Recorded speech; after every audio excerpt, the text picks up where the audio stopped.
Պարույր Հովհաննիսյանն ազատվել է արտաքին գործերի նախարարի տեղակալի պաշտոնից, որոշումը ստորագրել է Նիկոլ Փաշինյանը։ Փոխնախարարին աշխատանքից ազատելու պատճառների մասին ոչինչ չի նշվում։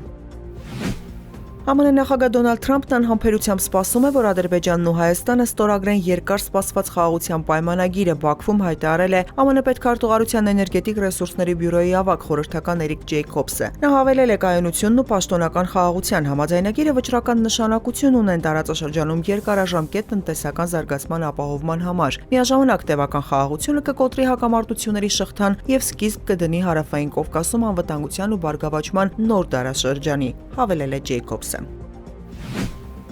Բաքվում պահվող հայ քրիստոնյա գերիների ազատության հարցը պետք է լինի նախապայման, որպեսզի հայ-ադրբեջանական խաղաղության պայմանագիրն արժանանա ամերիկյան վարչակազմի աջակցությանը։ Այս մասին հայտարարել է Արցախի նախկին պետնախարար Ռուբեն Վարդանյանի միջազգային փաստաբան իրավապաշտպան Ջարեդ Գենսերը։ Մեզ ասվել է, որ նրանց ազատությունը պետք է լինի նախապայման, որպեսզի նախագահ Թրամփը վերջնական աջակցություն հայտնի խաղաղության պայմանագրին։ Մեր մտավախությունն այն է, որ եթե խաղաղության գործընթացը շարունակվի առանց հաշվի առնելու հայ գերիների հարցի լուծումը, դա կարող է հանգեցնել գերիների զոհաբերմանը որպես այդ համաձայնության մի մաս, հավելել է Գենսերը։ Նա միաժամանակ Դոնալդ Թրամփի վարչակազմին կոչ է արել կատարել նախընտրական խոստումը եւ հայ քրիստոնյաների անունից միջամտել, քանի որ վերջերս բանակցված խաղաղության համաձայնագիրը սպառնում է ռազմագերիներին թողնել անօգնական վիճակում։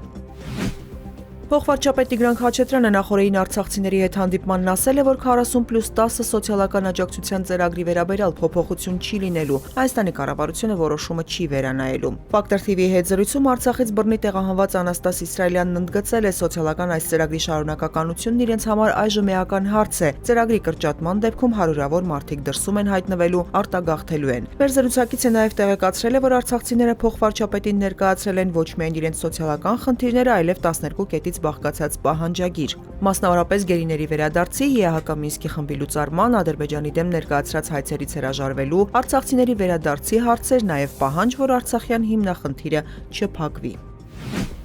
Աշխարհի 500 ամենահարուստ մարդկանց կարողությունն ընդամենը մեկ օրում կրճատվել է ընդհանուր $208 միլիարդ։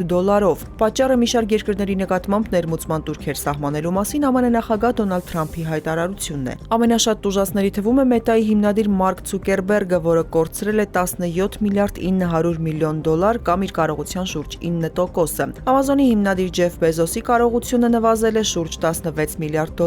Տեսլայի եւ SpaceX-ի սեփականատեր Իլոն Մասկը կորցրել է $11 միլիարդ, Տեսլայի բաժնետոմսերի 5.4%-ական անկման ֆոնին։ Հարավային Կորեայի նախագահ Յուն Սոգյոլը վերջնականապես հեռացվել է պաշտոնից երկրի սահմանադրական դատարանի կողմից։ Նրա իմպիչմենթի որոշումն ընդունվել է միաձայն։ Դատարանը եզրակացրել է, որ նրա գործողությունները խախտել են օրենքի գերակայության եւ ժողովրդավարական կառավարման հիմնական սկզբունքները։ 60 օրվա ընթացքում Կորեայի Հանրապետությունում պետք է արտահերթ նախագահական ընտրություններ անցկացվեն, մինչ նոր նախագահի ընտրվելը երկիրը կղեկավարի վարչապետ Յան Դյոք-սուն։